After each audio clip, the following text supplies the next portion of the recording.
Vasistha continued, "The self or the infinite consciousness is the most obvious truth, which does not stand in need of and is independent of the words like self or knowledge." It's described as self-knowledge, but now we need to go beyond any description of the truth to realization of it. And this means going beyond any discrimination. It's saying it's the most obvious truth, and it's so obvious that we keep overlooking it. This is the subtlety of it,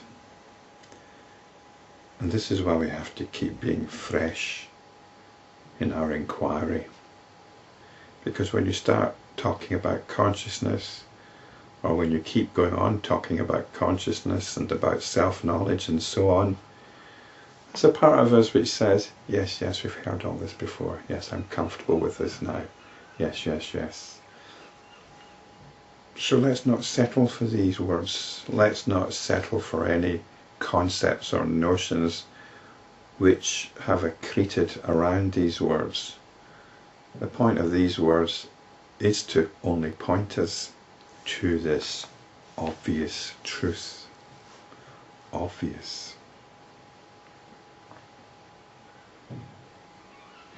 Right from the beginning of the original creation, this infinite consciousness alone exists, with this notion of creation. Wise men and scholars have declared that self-knowledge is devoid of notions and of knowledge of material objects. In the last video, I spoke about how we have this ingrained assumption that there's an external world. This is the assumption which is difficult to overcome, especially if you identify with the modern scientific spirit, even though that scientific spirit is quite contradictory in its assumption. I explored this in the last video, but we need to get over this idea that there's an external material world there. And when science looks into it, this is what it finds. For a scientist, reality is essentially mathematical. Mathematics isn't necessarily external. So we don't have to drop science, we just have to be aware of some cultural inconsistencies which science has taken on board. So this belief in material objects is the belief in an external physical world, and it's one that we need to overcome.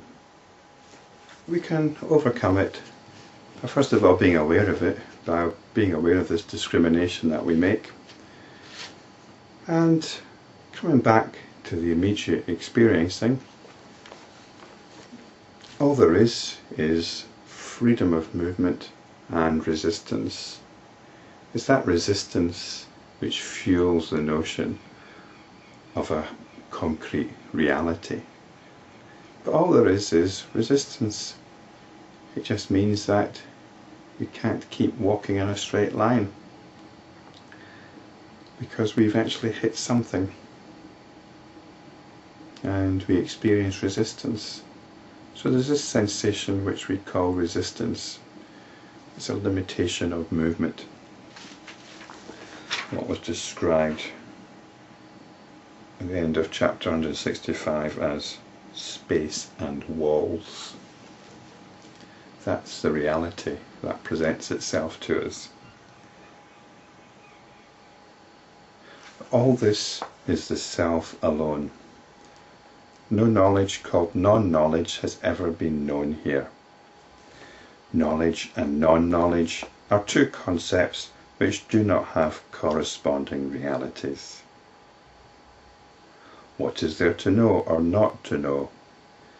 Knowledge of what is, knowledge that this is this, and knowledge that is unreal, all these arise in consciousness. Again, I spoke about this in the last video. Science basically tells us that we are not capable of directly knowing the physical universe. We only experience it indirectly through our senses. This is one of these notions that impoverishes us at an existential level, and we must reject it. There is only direct knowing. Everything else is a notion. The notion that there's an external world which we can only experience indirectly is simply that. It's a notion. We are experiencing the world directly. Everything else comes on top of that. Notions of cognition, notions of perception, notions of the senses, notions of an external world. That's all they are, notions. We are in direct contact with reality as it is. And we shouldn't let anybody tell us otherwise, because it diminishes us. This is what's happening. This is what we've got. This is what we must reject. We must reject that notional diminishing. We're being made to feel small. This is the sting in the tail of naive scientific understanding. I don't think it's there in proper scientific understanding.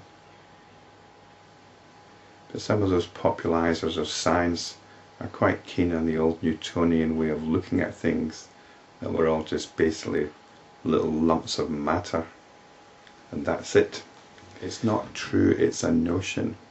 It's a particular way of thinking which has its validity, but we shouldn't let it detract from our essential experiencing, which points us to our essential identity as infinite consciousness. So we reject non-knowledge. There is nothing that we do not know directly.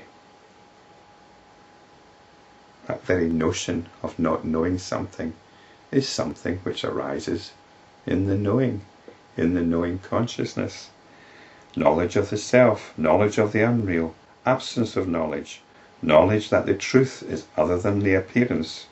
All these are but the play of the infinite consciousness, and they are the manifestations or expansions of self-knowledge. This is it. This is everything right here, right now. This is omniscience.